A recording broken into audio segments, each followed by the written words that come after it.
గ్రౌండింగ్లో భాగంగా మరి ఖానాపూర్ మండలంలోని అడవి సారంగపూర్ రావడం అనేది జరిగింది.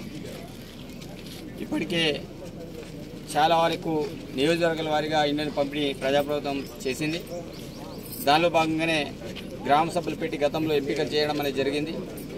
ఫస్ట్ ఫేజ్ కింద మరి ఖానాపూర్ మండలంలోని అడవి సారంగపూర్లో 40 ఇండ్లను శాంక్షన్ చేయడం అనేది జరిగింది. అదేవిధంగా కడెం మండలంలో నర్సాపూర్లో 118 ఇండ్లని శాంక్షన్ చేయడం అనేది జరిగింది. ఇట్లా మండలాల వారీగా ఇండ్లని మేము శాంక్షన్ పెట్టడం అనేది జరిగింది. కాబట్టి ఈ యొక్క ఇండ్ల నిర్మాణం మరి పీడీ గారి యొక్క పర్యవేక్షణలో, హౌసింగ్ పీడీ అదేవిధంగా మిగతా అధికారులందరూ పర్యవేక్షణలో ఈ ఇండ్ల పర్యవేక్షణ జరుగుతుంది. ఫస్ట్ స్లాబ్ లెవెల్లో ₹1,00,000, తర్వాత రూప్ లెవెల్లో ₹1,00,000, దాని తర్వాత స్లాబ్ తర్వాత ఒక ₹2,00,000. ఆ రకంగా దశల వారీగా ఇండ్ల పంపిణీ మళ్ళా డబ్బులు రిలీజ్ చేయడం అనేది జరుగుతుంది.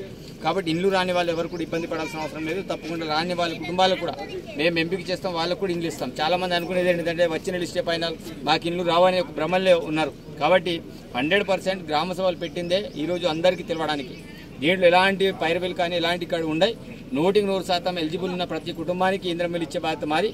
కాబట్టి ఎవరు కూడా లబ్ధిదారులు కూడా ఎవరు కూడా ఇబ్బంది పడాల్సిన అవసరం లేదు. అదేవిధంగా అన్ని రకాలుగా సౌకర్యాలు కల్పించే బాధ్యత మాది. మరిన్ని వీడియోస్ కోసం ఛానల్ ని సబ్స్క్రైబ్ చేయండి. లేటెస్ట్ అప్డేట్స్ కోసం వాట్సాప్ ఛానల్ ని ఫాలో అవ్వండి. ఆ లింక్ డిస్క్రిప్షన్ లో ఉంది.